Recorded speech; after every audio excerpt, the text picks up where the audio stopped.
Ireland is a very beautiful village. There lived a very lovely and sensible girl named Rosie. She got married to Joseph a few months ago. One day after a checkup, the doctor told Rosie that she was pregnant. Everyone at home was very happy to hear this good news. In the early days of pregnancy, Rosie used to do everything quickly, just like before. But after 6 months of pregnancy, she couldn't move quickly anymore. She started doing everything slowly and gradually. Instead of understanding, her husband Joseph used to talk about her being lazy and give her a hard time. One day Joseph said to her, "Rosie, I have to go work in the fields. Hurry up and bring breakfast." She was slowly approaching Joseph after having breakfast, and Joseph said, "I am getting late, and you are moving like a turtle." Rosie quietly placed the breakfast in front of him. After that, Joseph asked her to bring a water jug from the table. Rosie was slowly walking to fetch the jug, Joseph said. "Rosie, you're not walking in a park. Move a bit faster." Rosie tried to explain to Joseph that during pregnancy her speed has slowed down.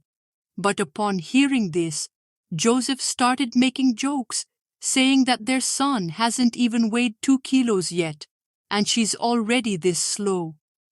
He remarked that she can't even lift a small weight.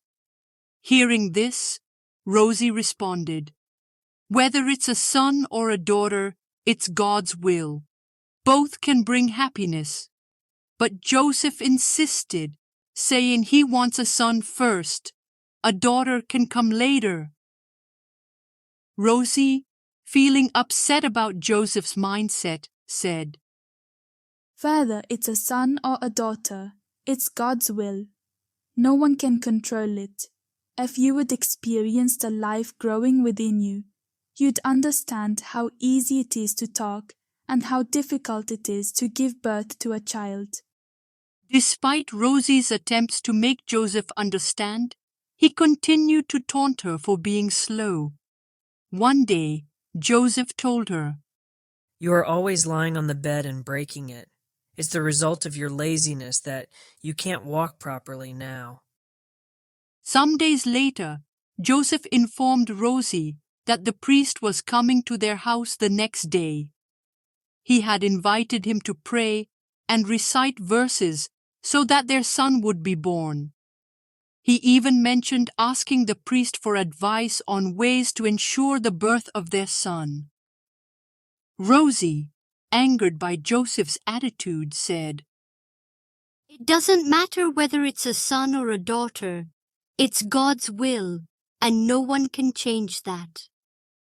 Rosie wanted to give Joseph a better response, but after thinking for a moment, she fell silent. She had come up with a plan to teach him a lesson. The next day, when the priest arrived, Rosie's mother-in-law went to the kitchen to get something to drink. In her absence, Rosie quickly told the priest everything. The priest promised Rosie that he would support her, and when Joseph returned from working in the fields, the priest told him, "My child, to fulfill your desire for a son, you must follow some instructions from me." "Okay, Father, I am ready to follow every word of yours." The priest explained that Joseph would have to experience the feeling of pregnancy inside him, and along with that, he would have to show signs of being pregnant. Joseph, puzzled, asked, "Father, I don't understand what you mean."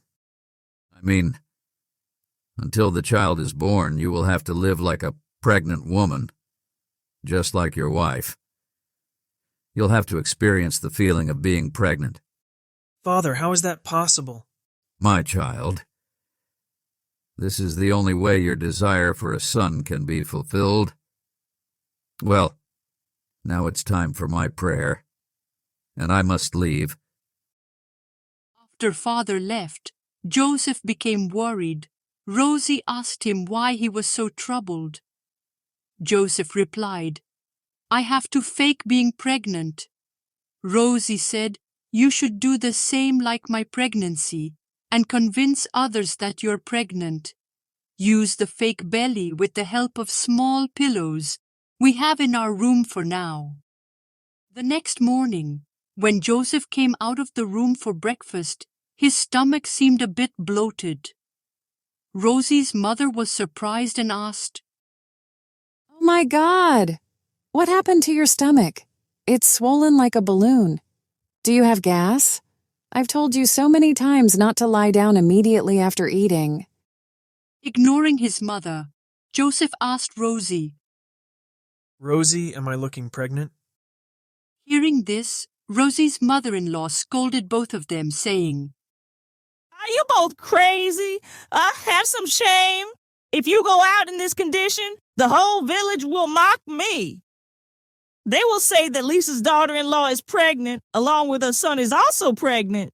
In response, Rosie joked with her mother-in-law, saying that if she could be pregnant, why couldn't Joseph be? Hey, what are you saying, Rosie? Such things might happen in your family, but we are decent people. No one in our family engages in such acts.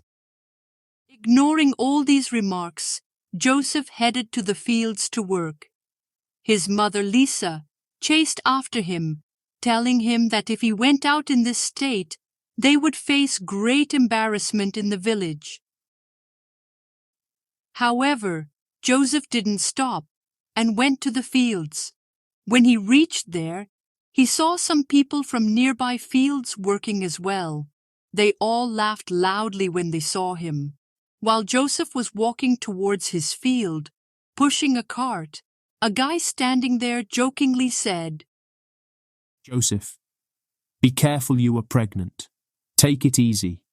Until you give birth, we'll take care of your fields for you. Hey, what month are you in? How many months until your child is born? In the evening, a woman from their village, who lived in their neighbor, came to their house and said to Joseph, Joseph, look, I've made ladus with desi ghee for you. They are good during pregnancy.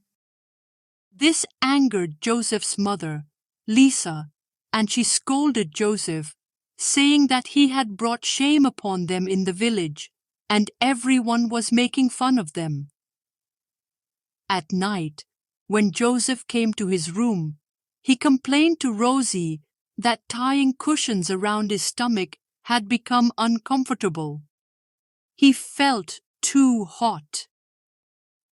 Joseph told her that since he became pregnant, his big belly has been constantly bumping against various things every day. He was concerned that the baby might get hurt somewhere. Joseph explained, Thank God. Men are not responsible for giving birth to a child. It's not something God has assigned to us. If we can't handle our own selves, how can we handle a little child? Then Joseph continued to share with Rosie about the difficulties of pregnancy. Now he has a better understanding of how challenging it is, realizing that men can never experience it. Later that, Rosie revealed her entire plan to Joseph, explaining how she sought help from the priest so that he could control the situation better. Joseph was amazed at her cleverness. After some time, they went to the hospital for delivery. The nurse, jokingly, asked Joseph if his child would be born before his wife's.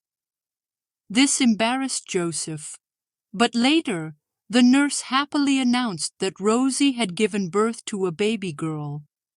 Joseph was overjoyed, taking his daughter into his arms.